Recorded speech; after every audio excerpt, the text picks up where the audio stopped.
Hello everyone. आज की video का टॉपिक है AWS RDS। तो RDS जो है वो मैनेज्ड डेटाबेस सर्विस है प्रोवाइडेड बाय AWS। तो मैनेज्ड डेटाबेस सर्विस, राइट। तो मैनेज डेटाबेस से मतलब है मेरा रिलेशनल डेटाबेसेस। तो जितने भी हमारे रिलेशनल डेटाबेसेस हैं उन सब डेटाबेसेस को हम RDS में मैनेज कर सकते हैं, राइट। तो रिलेशनल डेटाबेसेस मतलब MySQL, right, MariaDB, Postgres और ऐसे ही और भी जितने डेटाबेसेस हैं जो रिलेशनल हैं उन सबको हम RDS में मैनेज कर सकते हैं। तो इसका एक बेनिफिट ये है कि जब हम RDS में डेटाबेस क्रिएट करते हैं तो जो ऑपरेटिंग सिस्टम लेवल कॉन्फ़िगरेशंस होती हैं वो सारी AWS मैनेज करता है, राइट। कि हमारा जो डेटाबेस है वो जिस भी ऑपरेटिंग सिस्टम में AWS ने लॉन्च करा है तो उस ऑपरेटिंग सिस्टम लेवल के पैचेस, अपडेट्स वो सारे AWS मैनेज करेगा। हमें सिर्फ डेटाबेस इंस्टेंस को प्रोवाइड कर देगा जिसको हम यूज कर सकते हैं अपनी एप्लीकेशन में, राइट। एंड उस डेटाबेस इंस्टेंस का हम साइज अप डाउन कर सकते हैं एंड बहुत सारी चीजें जो हम डेटाबेस लेवल पे कॉन्फ़िगर कर सकते हैं। बट हमें यहाँ पर पैचिंग रिलेटेड चीजों की टेंशन लेने की जरूरत नहीं होती, वो AWS अपनी तरफ से खुद मैनेज करेगा, राइट। तो अगर हम AWS कंसोल में चले तो यहाँ पर AWS कंसोल में हम देख सकते हैं, यहाँ पर RDS सर्विस में जाकर हम यहाँ पर डेटाबेस इंस्टेंसेस क्रिएट कर सकते हैं, राइट। तो अभी मेरे पास कोई भी डेटाबेस इंस्टेंस नहीं है। तो डेटाबेस इंस्टेंस क्रिएट करने से पहले हमें कुछ इंपॉर्टेंट चीज़ों का ध्यान रखना पड़ता है जो हम डेटाबेस क्रिएट करने से पहले, लाइक डेटाबेस इंस्टेंस क्रिएट करने से पहले हम कुछ चीज़ों को पहले क्रिएट करेंगे, राइट। तो सबसे पहले हम क्रिएट करेंगे subnet group, right. Subnet group के बाद हम क्रिएट करेंगे पैरामीटर ग्रुप।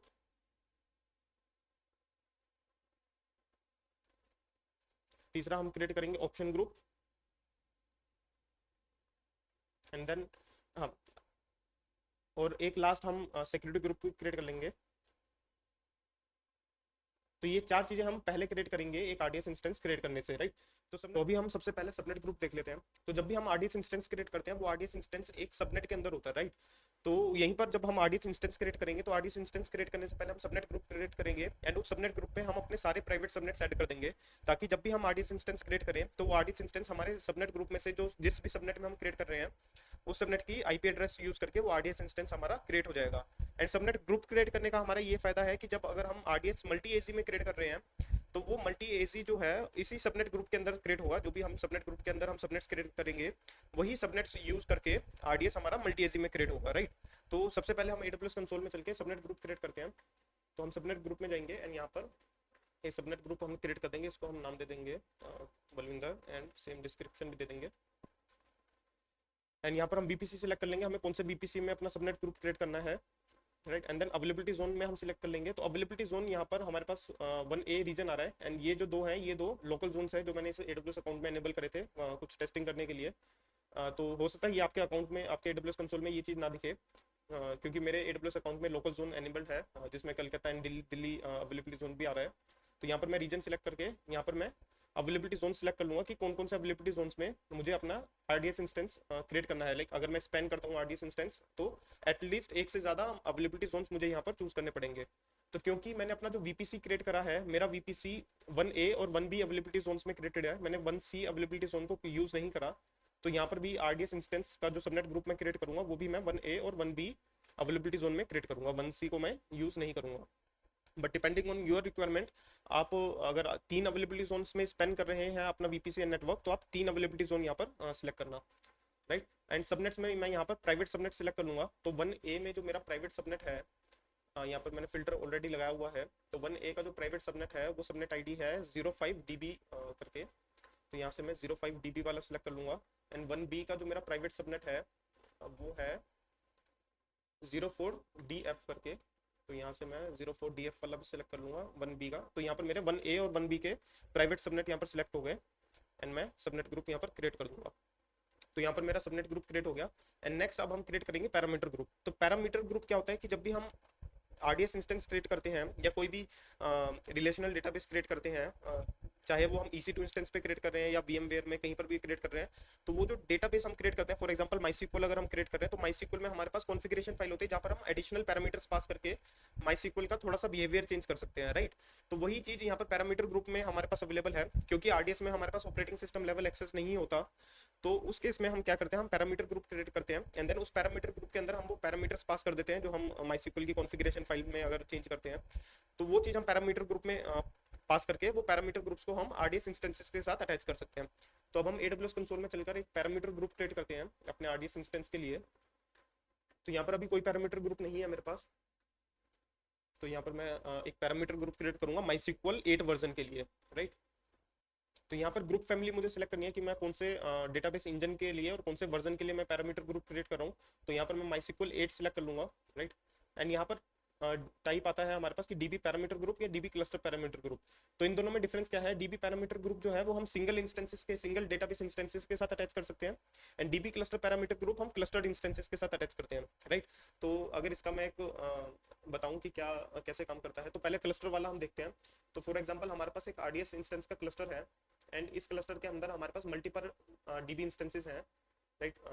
तो इन मल्टीपल DB इंस्टेंसेस में से एक हमारा प्राइमरी है, राइट, और बाकी के दो जो है वो रीड रेप्लिकास है, राइट। तो ये एक हमारा क्लस्टर ऑफ DB इंस्टेंस हो गया, राइट। अब इस क्लस्टर में अगर मैं कोई पैरामीटर ग्रुप अटैच करता हूँ, तो वो पैरामीटर ग्रुप जो होगा वो मेरा क्लस्टर्ड पैरामीटर ग्रुप होगा, और वो एक क्लस्टर के साथ अटैच होगा। तो जब भी मैं इस क्लस्टर के साथ ये पैरामीटर ग्रुप अटैच करूंगा, तो इस पैरामीटर ग्रुप के अंदर जितने भी मैंने पैरामीटर्स पास करे हैं, वो पैरामीटर्स मेरे सारे इंस्टेंसेस के साथ अप्लाई हो जाएंगे। वहीं पर अगर मैं बात करूं DB इंस्टेंस पैरामीटर ग्रुप की, DB इंस्टेंस पैरामीटर ग्रुप, तो DB इंस्टेंस पैरामीटर ग्रुप जो है वो क्लस्टर के साथ अटैच ना होकर सिंगल DB इंस्टेंसेस के साथ अटैच होते हैं। तो फॉर एग्जांपल रेयर केसेस में ऐसा एग्जांपल होगा कि अगर मेरा क्लस्टर्ड पैरामीटर ग्रुप है, एंड इस क्लस्टर्ड पैरामीटर ग्रुप में मैं चाहता हूं कि मेरा कोई एक ऐसा रीड रेप्लिका है जिस पे मैं कोई डिफरेंट पैरामीटर्स पास करना चाहता हूं, राइट। तो मैं इस पर्टिकुलर रेप्लिका इंस्टेंस के साथ DB instance parameter group attach कर दूंगा। तो उस केस में क्या होगा, जो मेरा क्लस्टर्ड पैरामीटर ग्रुप है ये वाला, इसकी वैल्यूज ओवरराइट हो जाएंगी DB इंस्टेंस पैरामीटर ग्रुप के साथ, सिर्फ उस पर्टिकुलर रीड रेप्लिका के लिए, राइट। तो ये हमारा DB इंस्टेंस, मतलब DB इंस्टेंस को, ये तो एक रेयर केस मैंने बता दिया। DB इंस्टेंस जो है आप सिंगल डेटाबेस इंस्टेंस के साथ अटैच कर सकते हैं, एंड क्लस्टर पैरामीटर ग्रुप जो है वो क्लस्टर्ड इंस्टेंसेस के साथ अटैच होता है। तो यहाँ पर मैं एक क्लस्टर ना क्रिएट करके मैं सिंगल एक DB इंस्टेंस क्रिएट करूंगा, तो मैं DB इंस्टेंस पैरामीटर ग्रुप यहाँ पर सिलेक्ट करूंगा, एंड इसको मैं कुछ भी एक नेम दे दूंगा, एंड यहाँ पर मेरा पैरामीटर ग्रुप क्रिएट होगा, राइट। अब तीसरा जो हमारा है ऑप्शन ग्रुप। तो ऑप्शन ग्रुप जो है वो कुछ डेटाबेस इंजन के साथ अवेलेबल होते हैं ऑप्शंस, पोस्टग्रेस के साथ ऑप्शंस अवेलेबल नहीं होते, एंड पोस्टग्रेस के अलावा जैसे MySQL, MariaDB, इन सब के साथ ऑप्शंस अवेलेबल होते हैं एज अ DB इंजन। तो वो ऑप्शंस अगर हमें पास करने हैं तो हम उसके लिए ऑप्शन ग्रुप क्रिएट कर सकते हैं, राइट। तो यहाँ पर मैं एक MySQL के लिए ऑप्शन ग्रुप भी क्रिएट कर दूंगा। यहाँ पर डिफॉल्ट ऑप्शन ग्रुप ऑलरेडी है, बट मैं डिफॉल्ट ना यूज करके मैं अपना खुद का एक ऑप्शन ग्रुप क्रिएट करना चाहता हूँ, एंड इंजन वर्जन में यहाँ पर सिलेक्ट कर लूंगा MySQL, right, and MySQL version 8, and then create. तो मेरा ऑप्शन ग्रुप भी क्रिएट हो गया, राइट। तो अभी हमने तीन चीजें क्रिएट कर ली अपने डेटाबेस इंस्टेंसेस के लिए, subnet group, parameter group, option group. अब लास्ट है सिक्योरिटी ग्रुप। तो सिक्योरिटी ग्रुप आपको ऑलरेडी पता है कि जब भी हम कोई इंस्टेंस क्रिएट करते हैं तो उसके साथ हम सिक्योरिटी ग्रुप अटैच कर देते हैं, ताकि हम इनबाउंड रूल्स को वहाँ पर अप्लाई कर पाएँ कि कहाँ कहाँ से ट्रैफिक हमारा डेटाबेस इंस्टेंस जो है वो एक्सेप्ट करेगा। तो एक मैं यहाँ पर सिक्योरिटी ग्रुप क्रिएट कर दूंगा। तो सिक्योरिटी ग्रुप जो है वो RDS कंसोल से ना क्रिएट करके मैं VPC कंसोल से क्रिएट कर सकता हूँ, क्योंकि सिक्योरिटी ग्रुप जो है वो VPC का पार्ट होता है, ना कि RDS का पार्ट। एंड यहाँ पर सिक्योरिटी ग्रुप, एंड यहाँ पर मैं एक सिक्योरिटी ग्रुप क्रिएट कर देता हूँ, for example demo RDS instance,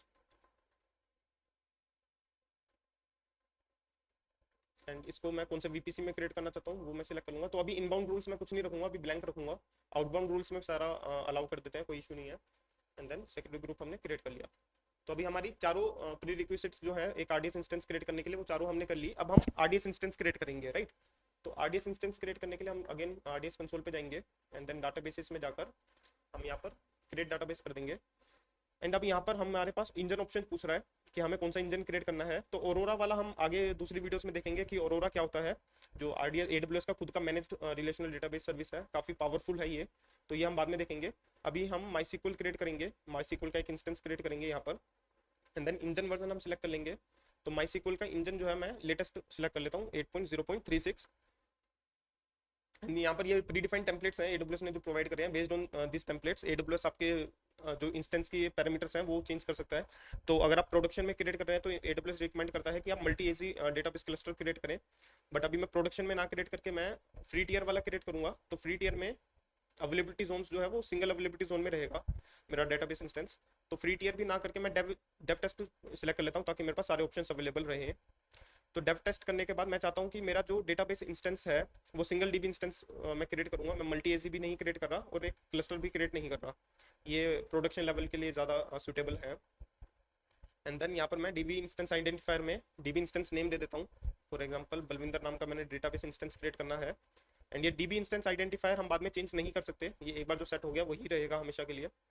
and then यहाँ पर क्रेडेंशियल्स हम क्रिएट कर सकते हैं। फॉर एग्जांपल मैं बलविंदर नाम का एक मास्टर यूजर क्रिएट करना चाहता हूँ अपने डेटाबेस में, एंड इसका जो पासवर्ड है वो यहाँ पर मैं क्रिएट कर लूँगा। पासवर्ड्स को आप सीक्रेट मैनेजर में भी मैनेज कर सकते हैं यहाँ से। तो सीक्रेट मैनेजर सर्विस क्या है वो अभी मैंने क्योंकि नहीं बताई अपनी AWS सीरीज में, तो मैं इसलिए सीक्रेट मैनेजर वाला भी सिलेक्ट नहीं कर रहा, मैं सेल्फ मैनेज ही यूज़ कर रहा हूँ ताकि बेसिक लेवल पे मैं चीज़ें रख पाऊँ इस वीडियो में, ज़्यादा एडवांस पे मैं अभी नहीं जा रहा। एंड यहाँ पर इंस्टेंस कॉन्फ़िगरेशन में हम यहाँ पर सिलेक्ट कर सकते हैं कि हमें कौन सा इंस्टेंस क्रिएट करना है, राइट, कौन सा इंस्टेंस टाइप हमें क्रिएट करना है। तो यहाँ पर मैं टी सीरीज का इंस्टेंस क्रिएट करूँगा, स्मॉल लाइक T3 स्मॉल ले लेता हूँ मैं यहाँ पर, जिसमें 2 कोर CPU और 2 GB रैम मुझे मिलेगी। एंड नेटवर्क जो मिलेगा वो 2085 Mbps मिलेगा यहाँ पर। एंड स्टोरेज में 200 GB ना करके मैं 20 GB का स्टोरेज यहाँ पर सिलेक्ट करूँगा, GP3 volume type. And storage auto scaling मैं डिसेबल कर देता हूँ। स्टोरेज ऑटो स्केलिंग क्या होता है कि अगर मेरी 20 GB यूज़ हो रही है तो AWS अपने आप जो है स्टोरेज को इंक्रीज करता रहेगा, लाइक 20 से 30 GB कर देगा, फिर 40 GB कर देगा, तो ऐसे ये इंक्रीमेंट करता रहेगा स्टोरेज को। तो अगर मैं इसको एनेबल करता हूँ तो मैं यहाँ पर मैक्सिमम लिमिट डिफाइन कर सकता हूँ कि मुझे मैक्सिमम अगर 100 GB तक जाए तो 100 GB के बाद AWS उसको ऑटो स्केल ना करे, राइट। तो अभी स्टोरेज ऑटो स्केलिंग मैं डिसेबल करूँगा, नहीं चाहिए मुझे। एंड एडवांस सेटिंग्स में अगर देखें तो एडवांस सेटिंग्स में कुछ नहीं है। एंड देन कनेक्टिविटी में हम डिफ़ॉल्ट पे रखेंगे अभी सारी चीज़ें। एंड यहाँ पर अब हम VPC सिलेक्ट कर लेंगे, तो मुझे अपने डिप्लॉय मास्टर वाले VPC में ये चीज़ ये डीबी इंस्टेंस क्रिएट करना है। एंड यहाँ पर अब आप देख रहे हैं सबनेट ग्रुप हमसे पूछ रहा है, तो डिफॉल्ट इसने सबनेट ग्रुप जो हमने क्रिएट करा था वही सबनेट ग्रुप इसने सेलेक्ट कर लिया, जिसमें वो बता रहा है कि 2 सबनेट्स और 2 अवेलेबिलिटी जोन में ये सबनेट ग्रुप स्पैन हो रहा है। एंड देन पब्लिक एक्सेस हम नो रखेंगे, जो कि रिकमेंडेड है, बेस्ट प्रैक्टिस है। हम RDS इंस्टेंस को कभी भी पब्लिक एक्सेसिबल नहीं क्रिएट करेंगे। अगर कोई डेव टेस्ट है और आपकी बहुत रिक्वायरमेंट है कि हमें पब्लिकली एक्सेस करना है डेटाबेस इंस्टेंस को, तो उसको पब्लिक में क्रिएट कर लेना। तो यहाँ से पब्लिक एक्सेस यस करके आपको पब्लिक सबनेट ग्रुप क्रिएट करना पड़ेगा उसके लिए। प्रोडक्शन के केस में कभी भी पब्लिक मत करना, right. And then security group ये पूछ रहा है, तो यहाँ से मैंने जो सिक्योरिटी ग्रुप अभी क्रिएट करा था वो वाला मैं यहाँ से सिलेक्ट कर लूँगा।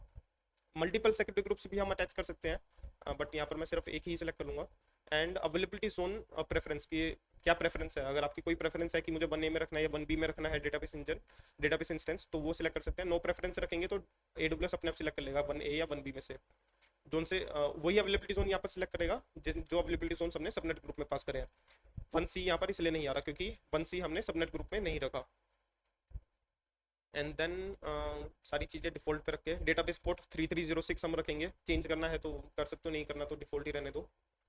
एंड देन सारी चीज़ें डिफ़ॉल्ट पे रहने देंगे। पासवर्ड ऑथेंटिकेशन ठीक है। एनहेंस्ड मॉनिटरिंग मैं भी डिसेबल कर दूंगा, इसके एडिशनल चार्जेस आते हैं। अदरवाइज अगर प्रोडक्शन एनवायरनमेंट है तो एनहेंस्ड मॉनिटरिंग एनेबल करके आप ज़्यादा ग्रैनुअलिटी पे इसके क्लाउड वॉच मैट्रिसेस आप ले सकते हैं, like every 60 seconds I think, her 1 minute में आपको इसका क्लाउड वॉच पे मैट्रिक दिखेगा कि क्या CPU यूटिलाइजेशन चल रहा है।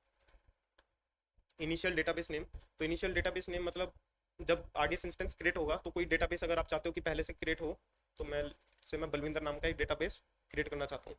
And parameter group by default उठा रहा है ये, मुझे डिफॉल्ट ना चूज करके मैं बलविंदर वाला सिलेक्ट कर लूँगा जो मैंने अभी क्रिएट करा है सेम ऑप्शन ग्रुप्स के साथ। एंड ऑटोमेटेड बैकअप्स रखने हैं, ठीक है, हम ऑटोमेटेड बैकअप्स क्रिएट कर लेते हैं। बैकअप रिटेंशन पीरियड 7 डेज, 7 दिन तक के बैकअप मेंटेन करके चलेगा। एंड अपने आप बैकअप्स जो है वो AWS लेता रहेगा, हमें बैकअप लेने की कोई टेंशन लेने की ज़रूरत नहीं है, AWS वो चीज़ हमारे लिए करता रहेगा। एंड बैकअप विंडो आप यहाँ से डिफाइन कर सकते हैं कि फॉर एग्जाम्पल आप चाहते हैं कि रात के टाइम मेरा बैकअप हो, तो यहाँ से फॉर एग्जाम्पल मैं अगर 5:30 सिलेक्ट कर लेता हूँ, 5:30 UTC मतलब इंडियन टाइम रात के 12 बजे, तो 5:30 UTC मैंने सेलेक्ट कर लिया और आधे घंटे का ड्यूरेशन दे दिया। एंड इंक्रिप्शन हम एनेबल कर देंगे कि हमारा RDS इंस्टेंस जो भी क्रिएट हो इंक्रिप्टेड रहे। और KMS की अभी हम डिफॉल्ट रखेंगे, जो AWS प्रोवाइड करता है हमारे लिए KMS की, वो वाली हम सिलेक्ट करेंगे। एंड देन लॉग्स हम यहाँ से एक्सपोर्ट कर सकते हैं कि अगर हमारा डेटाबेस इंस्टेंस है, हम चाहते हैं कि मुझे ऑडिट लॉग चाहिए और स्लो क्वेरी लॉग चाहिए, तो यहाँ से हम वो एनेबल कर देंगे। तो ये जो ऑडिट और स्लो क्वेरी लॉग्स हैं ये हमारे क्लाउड वॉच में आते रहेंगे, जहाँ पर हम एनालाइज कर लेंगे। फॉर एग्जांपल अगर कोई क्वेरी है जो ज़्यादा टाइम से चल रही है, राइट, तो वो क्वेरी हमारे पास क्लाउड वॉच में आ जाएगी, क्लाउड वॉच लॉग्स में, एंड वहाँ से हम वो क्वेरी को एनालाइज कर सकते हैं। तो अभी इसके भी एडिशनल चार्जेस लगते हैं, मैं अभी एडिशनल चार्जेस नहीं देना चाहता, तो उसको मैं डिसेबल रखूँगा। मेंटेनेंस विंडो यहाँ से हम सिलेक्ट कर सकते हैं ऑटो माइनर अपग्रेड्स के लिए। तो फॉर एग्जांपल अभी जो हम डेटाबेस इंस्टेंस क्रिएट कर रहे हैं वो आई थिंक 8.0.36 था, राइट, 8.0.36। अब इसका कोई माइनर अपडेट आता है 8.0.37 आता है इन फ्यूचर, तो वो हम चाहते हैं कि वो अपने आप AWS जो है उसको अपने आप अपडेट कर दे, तो हम मेंटेनेंस में ऑटो माइनर अपग्रेड एनेबल कर देंगे, ताकि जो भी माइनर अपग्रेड्स आते हैं हमारे डेटाबेस इंस्टेंस के साथ वो अपडेट होते रहें। एंड उसकी हम मेंटेनेंस विंडो यहाँ पर भी दे सकते हैं कि हम कब चाहते हैं कि वो अपडेट हो जाए। तो यहाँ पर आई थिंक हम कुछ भी सिलेक्ट कर सकते हैं, लाइक UTC में टाइम है तो 5:30 बजे का तो मैंने बैकअप लगा दिया, तो मैं चाहता हूँ कि बैकअप होने से पहले मेरा RDS इंस्टेंस अपडेट हो जाए, तो मैं यहाँ पर 3 बजे का या 3:10 का मैं लगा दूंगा UTC में। तो बैकअप होने से पहले हर मंडे को हमारा RDS इंस्टेंस का अगर कोई माइनर अपग्रेड आ रखा है तो वो अपडेट हो जाएगा। एंड यहाँ पर एस्टिमेटेड कॉस्ट बता रहा है कि अप्रोक्स $40, $38.39 की मेरी अप्रोक्स मंथली कॉस्ट इस कॉन्फ़िगरेशन के साथ मेरा RDS इंस्टेंस प्रोड्यूस करेगा, राइट। ये सारी कॉन्फ़िगरेशन डिटेल पास करने के बाद हम डेटाबेस इंस्टेंस क्रिएट कर देंगे। And the master password is invalid, okay. इसमें आई थिंक इशू है या क्या है ये मुझे नहीं पता, लेकिन @ और कुछ ऐसे सिंबल्स हैं जो पासवर्ड में ये एक्सेप्ट नहीं करता। एंड मेरे पासवर्ड में मैंने वो डाल दिया था, तो मैं इसका कुछ सिंपल सा पासवर्ड रख देता हूँ यहाँ पर। एंड इसको मैं क्रिएट कर दूंगा। तो ये डेटाबेस इंस्टेंस क्रिएट होने में 2 से 3 मिनट या 5 मिनट ले सकता है, तो जब तक वेट कर लेते हैं जब तक ये डेटाबेस इंस्टेंस हमारा अप एंड रनिंग नहीं आता। तो जब तक ये डेटाबेस इंस्टेंस क्रिएट हो रहा है हम फटाफट एक EC2 इंस्टेंस क्रिएट कर लेते हैं, जहाँ से हम टेस्ट करेंगे कि हम डेटाबेस कनेक्ट कर पा रहे हैं या नहीं कर पा रहे, और कैसे हम डेटाबेस को कनेक्ट करेंगे वो सारी चीज़ें हम देख लेंगे। तो जल्दी से EC2 हम यहाँ पर क्रिएट कर लेते हैं एक इंस्टेंस। तो मैं इसको टेस्ट मशीन नाम दे दूंगा एंड Amazon लिनक्स सेलेक्ट कर लेता हूँ, T2 माइक्रो, ठीक है, की पेयर नहीं चाहिए। एंड जो इंस्टेंस हम क्रिएट करेंगे वो सेम VPC में हम क्रिएट करेंगे ताकि हम उसको एक्सेस कर पाए। एंड सेम VPC में मैं पब्लिक में क्रिएट करूँगा ताकि मैं इस इंस्टेंस को पब्लिकली एक्सेस कर पाऊँ। और डेटाबेस हमारा प्राइवेट में है तो डेटाबेस में इंस्टेंस एक्सेस नहीं कर पाऊँगा। एंड यहाँ पर मैंने public 1A दे दिया, enable auto IP, ठीक है। एंड सिक्योरिटी ग्रुप मैं यहाँ से Nginx वाला सिलेक्ट कर लेता हूँ।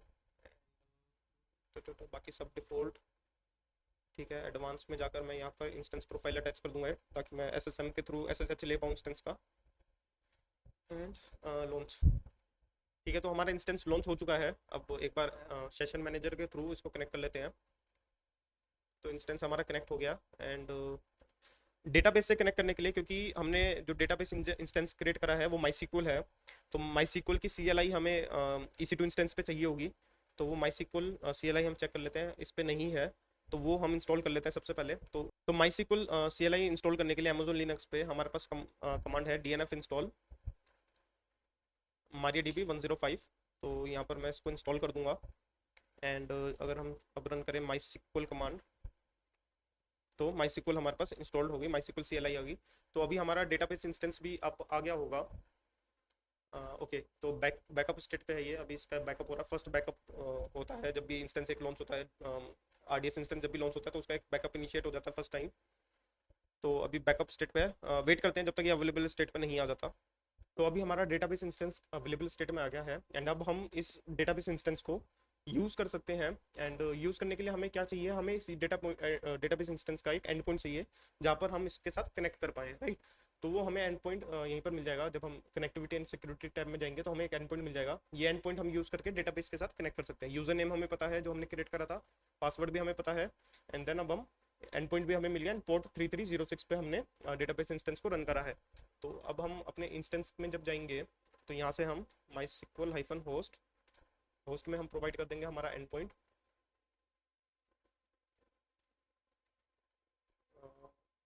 ठीक है, ये रहा एंड पॉइंट। यहाँ पर हम इसको कॉपी करके MySQL-host-p मतलब पासवर्ड प्रॉम्प्ट, राइट। और डिफॉल्ट 3306 पोर्ट पे ये चलेगा। एंड यहाँ पर जो मैंने पासवर्ड क्रिएट करा था वो मैं यहाँ पर टाइप कर दूंगा। तो अभी ये कनेक्ट नहीं होगा। एंड उसका रीज़न ये है कि जो मैंने जब डेटाबेस इंस्टेंस क्रिएट करा था, इस डेटाबेस इंस्टेंस के साथ मैंने एक सिक्योरिटी ग्रुप अटैच करा था। एंड उस सिक्योरिटी ग्रुप में मैंने कोई भी इनबाउंड रूल डिफाइन नहीं करा था। तो इसका मतलब ये है कि इस इंस्टेंस के साथ अभी कोई भी कनेक्ट नहीं कर सकता जब तक मैं इनबाउंड रूल में कुछ इनबाउंड्स ऐड ना करूँ। तो वो करने के लिए मैं इसका सिक्योरिटी ग्रुप सेलेक्ट करके उसमें एक इनबाउंड रूल ऐड कर दूंगा। एंड इनबाउंड रूल में मैं डिफाइन कर दूंगा कि ये मेरे EC2 इंस्टेंस के साथ ट्रैफिक एक्सेप्ट करे। तो EC2 इंस्टेंस के साथ ट्रैफिक एक्सेप्ट करेगा ये 3306 पोर्ट पे, राइट। एंड यहाँ पर सोर्स में मैं दे दूंगा सिक्योरिटी ग्रुप। तो सिक्योरिटी ग्रुप जो मैंने अटैच करा है मेरे EC2 इंस्टेंस के साथ, वो इंजन X वाला सिक्योरिटी ग्रुप मैंने अटैच करा है। तो अगर मैं सोर्स में सिक्योरिटी ग्रुप दे दूंगा तो ये वाला सिक्योरिटी ग्रुप जिस जिस इंस्टेंस के साथ अटैच होगा वो सारे इंस्टेंसेस इस डेटाबेस इंस्टेंस के साथ कनेक्ट कर पाएंगे, राइट। तो यहाँ पर मैं सिक्योरिटी ग्रुप के थ्रू इसको कनेक्ट करूंगा। एंड अब अगर मैं दोबारा से सेम कमांड एग्जीक्यूट करूँ एंड यहाँ पर मैं पासवर्ड दे दूंगा, ओके। तो ये एक्सेस डिनाइड दे रहा है। अच्छा, एक्सेस डिनाइड इसलिए दे रहा है क्योंकि मैंने यहाँ पर यूजर पास नहीं करा कि कौन से यूजर से मुझे कनेक्ट करना है। एंड यूजर भी हमने क्रिएट करा था जब हमने डेटाबेस इंस्टेंस क्रिएट करा है। तो यूजर नेम मैंने दिया था बलविंदर, सॉरी गलत कमांड मैंने टाइप कर दी यहाँ पर। तो कमांड रहेगी mysql-host एंड होस्ट डिफाइन करने से पहले मैं यूजर दूंगा यहाँ पर, ठीक है। तो अब मेरा डेटाबेस इंस्टेंस कनेक्ट हो गया एंड मैं डेटाबेस में चला गया। अगर मैं यहाँ शो डेटाबेसेस करूंगा तो यहाँ पर मुझे सारे डेटाबेसेस शो कर देगा। एंड उन डेटाबेसेस में से बलविंदर नाम का डेटाबेस भी क्रिएट हुआ है जो हमने RDS इंस्टेंस क्रिएट करने से पहले हमने डिफाइन करा था, राइट। तो ये एक बेसिक वीडियो है RDS के लिए, जिनको RDS नहीं पता कि क्या होता है। तो ये बहुत बेसिक लेवल की वीडियो है। इसमें RDS में बहुत सारी चीज़ें ऐसी हैं जो हम कन्फिगर कर सकते हैं। For example RDS मल्टी-एजी, RDS cluster हम क्रिएट करते हैं एंड ऑरोरा रिलेटेड थिंग्स, और RDS रीड रेप्लिकास क्या होते हैं। तो वो सारी चीज़ें एडवांस लेवल की चीज़ें जो हैं वो सारी मैं आगे आने वाली वीडियोस में क्रिएट करूँगा। एंड अभी के लिए सिर्फ इतना ही रखते हैं इस वीडियो में।